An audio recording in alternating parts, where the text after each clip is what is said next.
Hey guys, welcome to my YouTube channel 8th Standard Mastermind. Today we will be seeing the chapter of history number 1, that is sources of history. This is the part 2 of the video. In the last part, we took into note some important things like material sources and we studied a small intro of the history textbook. In buildings and palaces, we also studied that who all built the buildings and palaces and who all stayed in the buildings. That all we studied, and we also studied that how some places were converted into national monument or museum, like example Silver Jail. Okay, so let's see the next thing now.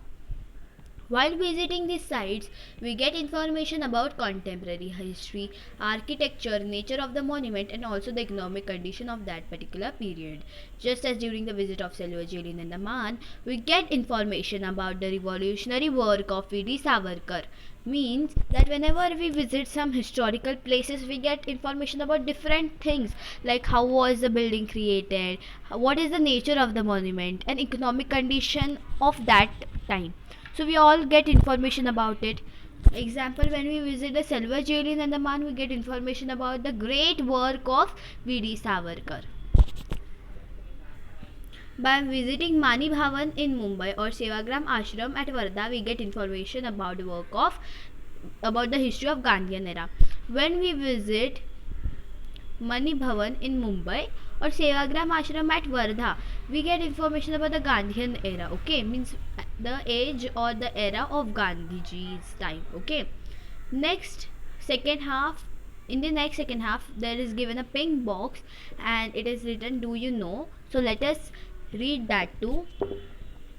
For the study of history, various objects, paintings, photographs, and such other things are preserved in the museum. At the Aga Khan Palace in Pune, we can see different objects, documents giving information about the life of Mahatma Gandhi. That means that whenever we get a historical place, we try to save it, we try to preserve it.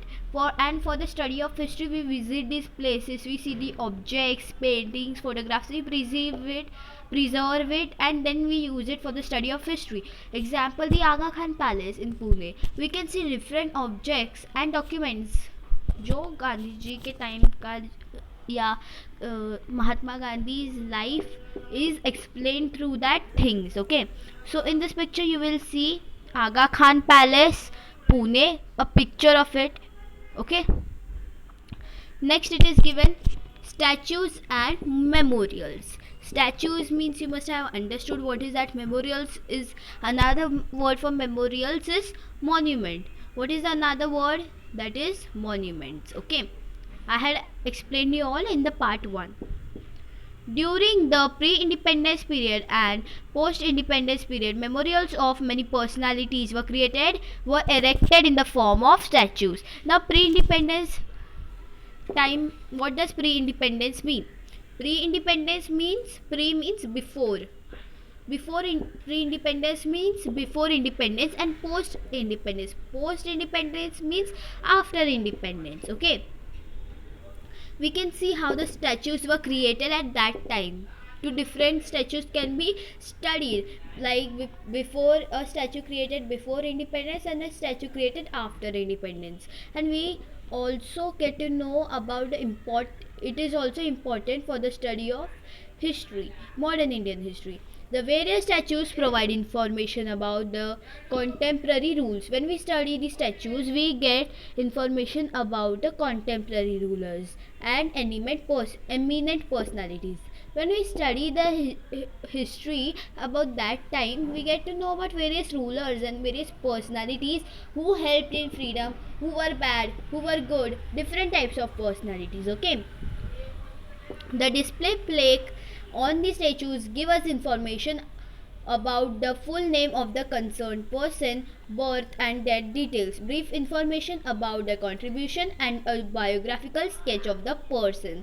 Just as the statue of Mahatma Jyotirao Phule, Lokmanya Tilak, Dr. Babasaheb Ambedkar, there are memorials which are erected in the memory of various events which give information. Now what does this mean? This means that the display plaque, that whenever we used to see a statue, there is something written below, and that is called as display plaque. On that display plaque you may get information about the name of the person, birth and death details, brief information about their contribution, means what all they helped to our country, and we may get a biographical sketch, we may get a rough sketch of that person.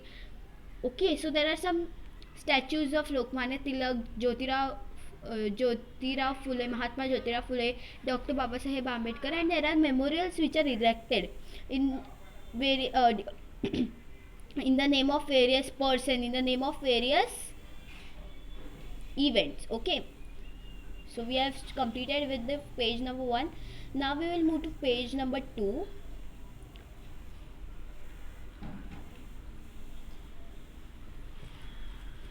People related to the event, etc. Example, Huatama smirk at various places. Now what does this mean? This is the continuation of the page number 1. In page number 1 what was given? That there was different memorials erected in the memory of various events which give information about a concerned event. Okay, at that time people related to the event. Example, Hutamata Smark. What is that word? Let us spell again. So that word is Hutatma Smark at various places. Now there is something, a blue box. Okay, here you can see it's do it. So this is your homework, or if you want you can just comment, I will just share it with you. Next thing is return sources. Now we studied about the material sources. In the part 3 we will study about the return sources, so do wait for the part 3.